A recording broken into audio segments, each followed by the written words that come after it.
കർത്താവിനെ സ്തുതിക്കുവിൻ. നീതിമാന്മാരുടെ സംഘത്തിലും സഭയിലും പൂർണ്ണ ഹൃദയത്തോടെ ഞാൻ കർത്താവിന് നന്ദി പറയും. കർത്താവിൻ്റെ പ്രവർത്തികൾ മഹനീയങ്ങളാണ്. അവയിൽ ആനന്ദിക്കുന്നവർ അവ ഗ്രഹിക്കാൻ ആഗ്രഹിക്കുന്നു. അവിടുത്തെ പ്രവൃത്തി മഹത്വം തേജസ്സുറ്റതുമാണ്. അവിടുത്തെ നീതി ശാശ്വതമാണ്.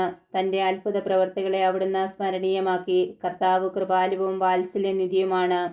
തൻ്റെ ഭക്തർക്ക് അവിടുന്ന് ആഹാരം നൽകുന്നു. അവിടുന്ന് തൻ്റെ ഉടമ്പടിയെ എപ്പോഴും അനുസ്മരിക്കുന്നു.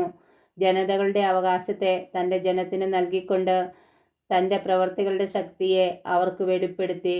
അവിടുത്തെ പ്രവൃത്തികൾ വിശ്വസ്തവും നീതിയുക്തവുമാണ്. അവിടുത്തെ പ്രമാണങ്ങൾ വിശ്വാസ്യമാണ്. വിശ്വസ്തയോടും പരമാർത്ഥതയോടും കൂടെ പാലിക്കപ്പെടാൻ അവയെ എന്നേക്കുമായി സ്ഥാപിച്ചിരിക്കുന്നു. അവിടുന്ന് തൻ്റെ ജനത്തെ വീണ്ടെടുത്തു. അവിടുന്ന് തൻ്റെ ഉടമ്പടി ശാശ്വതമായി ഉറപ്പിച്ചു. വിശുദ്ധവും ഭീതിദായകവുമാണ് അവിടുത്തെ നാമം. ദൈവഭക്തിയാണ് ജ്ഞാനത്തിൻ്റെ ആരംഭം. അത് പരിശീലിക്കുന്നവർ വിവേകികളാകും. അവിടുന്ന് എന്നേക്കും സ്തുതിക്കപ്പെടും. സങ്കീർത്തനം 111. അത്ഭുതങ്ങൾ പ്രവർത്തിക്കുന്ന കർത്താവ്.